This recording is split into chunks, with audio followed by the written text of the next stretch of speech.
top 15 pour l'instant pour les deux voitures. Et un souci déjà. Alors qu'on a toujours un œil sur la bulle des playoffs. Ouais. On va regarder après parce que pour l'instant, Cassil est dans le mur et à mon avis, il est mal parti pour revenir. Sa voiture est bien tordue.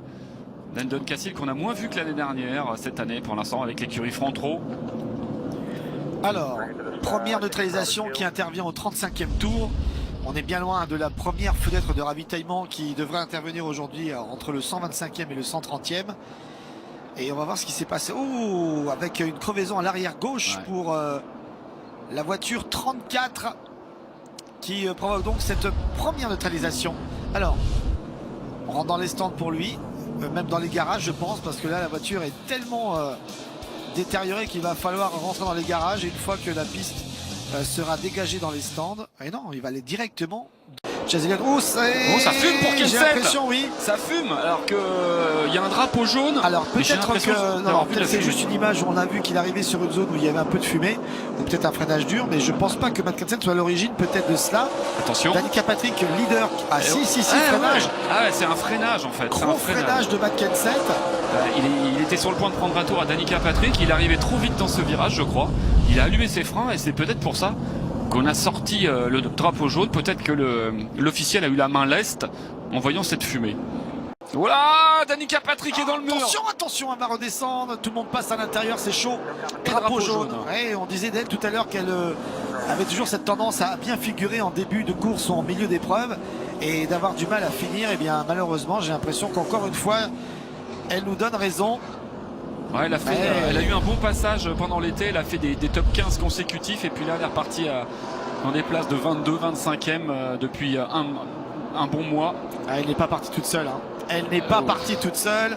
C'est Austin Dillon là qui vient la déséquilibrer à l'arrière.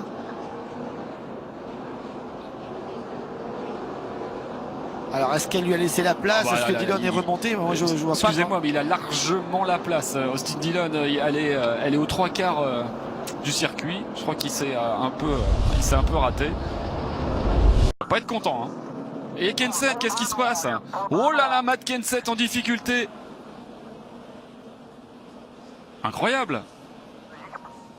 Et on se prend la tête à deux mains. Là, il a pris un choc à l'avant. Incroyable. Ils vont devoir réparer là. Alors là, c'est vraiment une sacrée. Il y a une ambulance. C'est l'ambulance en fait qui met le bazar. Et tout le monde se rentre dedans, tout le monde freine. On n'a pas de visibilité. Il faut braquer tout de suite. Et qu'est-ce qu'elle fait là, cette ambulance? Incroyable. Non, mais ça, c'est pas possible. Mais c'est dingue. Mais ça peut influer sur le championnat. On leur a dit qu'il y avait une course. Non mais sérieusement. Regardez, c'est Kenseth qui rentre dans Bowyer en plus. Bon. En plus, deux hommes concernés par les playoffs. Non mais c'est pas possible. Alors une erreur pareille au niveau là de la direction de course. Qu'est-ce qu'il fait là? Qu'est-ce qu'ils font là? Il y a eu même Keselowski, Kurt Busch. Il y a eu carambolage géant là. Et les conséquences sont désastreuses pour Matt Kenseth apparemment. Et ils se rendent pas compte n'importe quoi. Ils se rendent pas compte qu'ils sont en train d'influencer tout le championnat avec cette rentrée intempestive là dans la ligne des stands. Il y a du très très lourd quand même derrière. Le Pescar est déjà en train de rentrer. On va accélérer tout de suite la restart zone avec une grosse accélération sortie de virage. Attention derrière. Attention derrière, il faut suivre Erik Jones et Logano et Kyle Larson côte à côte avec Truex. Larson qui va prendre la barrage. Attention à l'accident derrière, non. Keselowski qui maîtrise, il a été poussé me semble-t-il par Kyle Busch. Par Kurt Busch, ça a failli partir en sucette cette histoire et Larson en profite. Il prend la poudre d'escampette devant Martin Truex Jr. Regardez qui remonte derrière également, Denny Hamlin qui est là.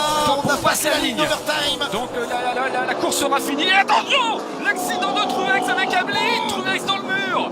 Et Larson qui va aller gagner alors que Truex est dans le mur, mais c'est incroyable. Drapeau blanc, la course doit se finir.